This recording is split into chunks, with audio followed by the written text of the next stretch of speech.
이번 영상은 수성구에서 중학교를 어디를 선택할 것인가, 물론 내 맘대로 되지는 않지만 그래도 고민들 많이 하시더라고요. 우리 애를 어느 중학교에 보내는 게 제일 좋을 것인가 고민하시는 분이 많아서 제가 간단하게 가르마를 한번 타보겠습니다. 일단은 우리가 선택을 할 때 중학교 선택에서의 목표를 먼저 정해야 됩니다.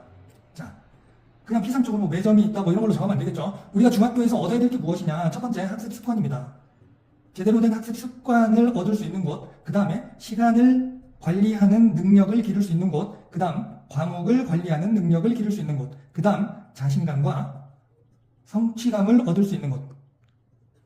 간단하죠? 중학교 졸업의 목표라고 볼 수 있습니다. 우리가 학교 다니면서 뭐 국영수도 배우고 뭐 수행평가도 하고 하는데 그 모든 걸 다 했을 때 얻어야 되는 게 바로 이거라고 볼 수가 있거든요. 자, 요걸 기준으로 제가 뭐 조금 예민할 수 있지만 그냥 설명을 하겠습니다. 누구나 아는 사실이니까. 우리 중학교를 러프하게 나누면 동도가 제일 위에 있고 밑에 소선하고 신명이 있고 가운데 나머지 학교가 있다고 보시면 편합니다. 뭐 괜히 기분 나빠하실 필요는 없어요. 이 컨설팅을 하거나 시험지를 분석했을 때 이렇게 느꼈습니다. 시험지라는 건 결국 그 학교 학생들 수준에 맞춰서 출제되는 것이기 때문에 시험지를 보면 어느 정도 알 수가 있죠. 자, 이 중에 이 학교를 나누는 기준이 뭐냐? 일단 기본적으로 시험 범위가 다르죠. 학생이 한정된 시간에 쳐내야 되는 양이 다릅니다. 아예 달라요. 생각보다 많이 차이 납니다. 과목에 대해서는 어떤 과목에 따라서는 200씩 차이가 나는 경우도 많아요. 그 다음 지문의 길이가 달라요. 시험지로 딱 가보면 어떤 학교는 뭐 한 20분, 30분부터 다 풀고 엎드린 애들이 나오는데 어떤 학교는 끝까지 빡빡하게 풀어도 시간이 없어서 결국 두어 문제를 못 푸는 학교들이 생깁니다. 시험지 자체가 45분 이내에 풀기가 쉽지 않을 정도의 길이, 난도로 출제된다 이 말이죠. 그 다음 외부 지문이 어느 정도 나오느냐. 근데 외부 지문이라는 건 결국 내가 가르쳤든 안 가르쳤든 상관없이 네 기본 실력으로 맞춰라 이 말이죠. 여기에서 가장 중요한 건 시험 문제가 생각을 얼마만큼 요구하느냐. 자, 중학교, 뭐 고등학교도 마찬가지입니다만 중학교는 이걸로 거의 다 구별을 할 수가 있어요. 정해진 시험 범위를 달달달 외우면 맞출 수 있는 문제가 많은 학교는 학업 능력이 낮은 학교입니다. 시험 범위를 아무리 다 외워도 외운 것만으로는 풀 수 없는 문제, 말 그대로 그 전에 배웠던 거와 지금 시험 범위를 연계해서 그 원리 자체를 이해해야 풀 수 있는 문제, 쉽게 말해서 생각이라는 걸 해야 풀 수 있는 문제 비중이 많으면 어려운 학교예요. 이 기준으로 봤을 때 동도는 사실상 원탑입니다. 어느 학교랑 비교해도 동도가 더 빡세요. 그 다음 나머지 학교들은 좀 비슷합니다. 그냥 과목별로 높낮이가 다르다고 보시면 돼요. 예를 들면 경신이나 대류는 수학이 조금 어렵고 영어가 상대적으로 굉장히 평범하게 출제되고 있습니다. 최근에. 하지만 정화중 같은 경우는 수학이 좀 평범하고 영어가 제법 까다롭게 나와요. 이런 걸 감안하면 그냥 비슷하다라고 평가를 할 수가 있겠네요. 자, 수성구에서 특히 범어사동을 중심으로 선택할 수 있는 중학교들이 이렇다라고 봤을 때 저는 일단 어디를 추천하냐? 긴 말 필요 없고 랭크로 A에서 B 정도에 진학시키시라. 좋습니다. 여러모로 이거는 크게 고민이 필요가 없어요. 왜냐, 중학교 때 쉽게 공부해도 점수를 딸 수 있는 학교들이 있어요. 뭐 동구에도 있고 북구에도 있죠. 달서구에도 있습니다. 거기에 젖어버리면 애들이 고등학교 가서 양을 감당을 못합니다. 쉽게 공부하는 중학교, 문제 출제가 쉽게 되고 범위가 좁은 학교들은 고등학교 가면 보통 양이 3배 이상 늘어나요. 그 양을 공부해 본 적이 없기 때문에 아예 따라가지 못해요. 플러스 생각을 안 해도 문제를 맞출 수 있었기 때문에 생각하는 훈련이 안 돼 있어요. 모의고사, 수능을 못 칩니다. 그래서 중학교는 긴 말 필요 없고 동도 또는 그 바로 옆 학교들에 가는 게 가장 좋습니다. 학습 습관이 생길 수밖에 없어요. 이 많은 양을 쳐내려면 학습 습관 없이는 못 쳐냅니다. 중학교인데도 양이 많아요, 할 게. 그 다음, 이 양을 하려면 자기가 머리라는 게 있다면 시간표도 한번 짜보고 순공 시간도 확인을 해보게 돼 있습니다. 그 다음, 수행평가가 막 끝없이 쏟아지기 때문에 이걸 빵꾸 안 내고 다 해가려면 과목별 시간 배분, 과목 관리도 경험을 해볼 수밖에 없어요.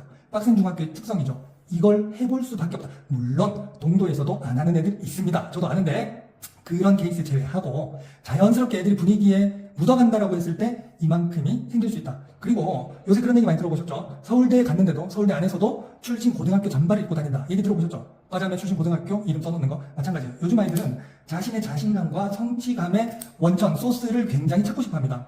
왜? 본인 스스로 뭔가 하고 있는 게 없는 세대죠? 학교 학원. 그래서 우리 학교 이 정도야. 내가 이 정도 학교 다니고 있어. 이 정도 학교에서 내가 이만큼 따라가고 있어. 가 말 그대로 성취감의 원천이 될 수 있습니다. 이게 고등학교 가서 빛을 발할 수 있거든요. 그래서 우리 아이가 특별히 뭐 좀 준비가 덜 돼 있지 않으면 저는 중학교는 큰 고민 없이 여기 보내도 된다. 다만 동도만, 제가 동도를 좋아하는 건 아닙니다.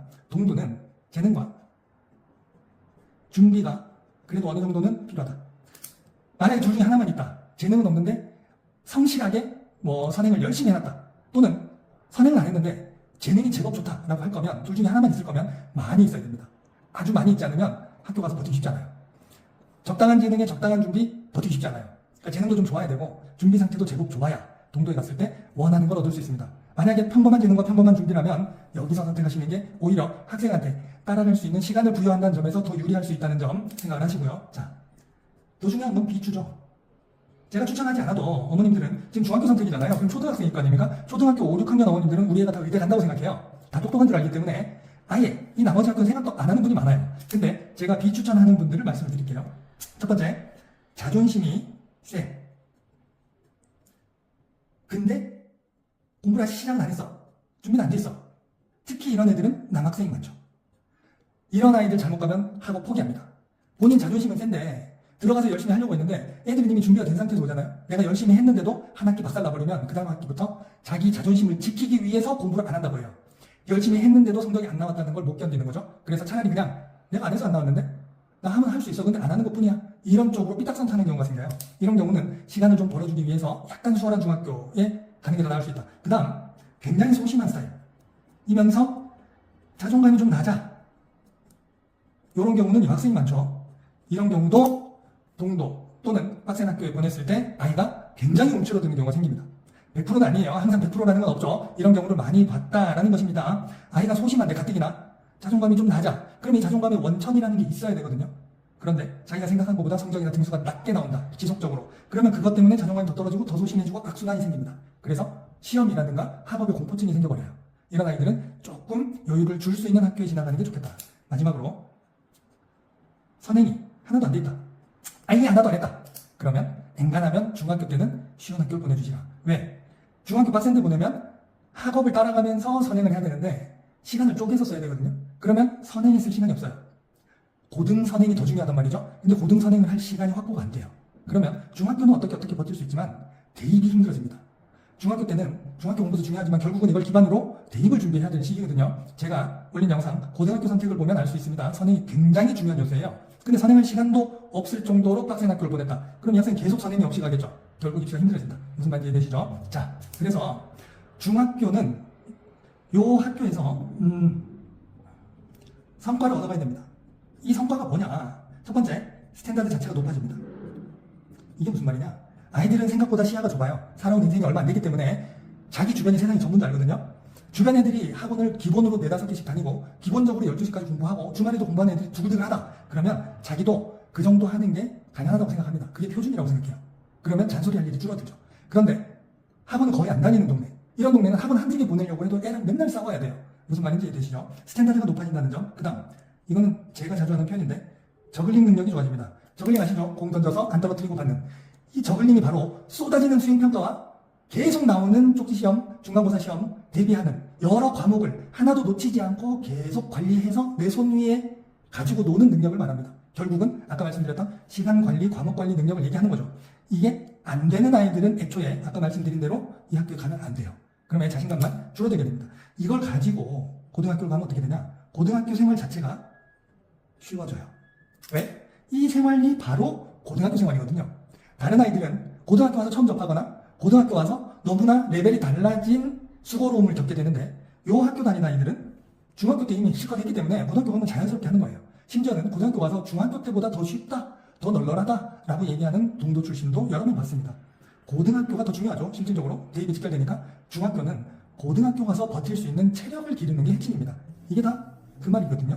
그래서 요거를 가져갈 수 있기 때문에 엔간하면 수성도 계시고 여기에 해당하면 여기 말고 조금 더 수월한 학교를 선택하시는 게 좋겠다.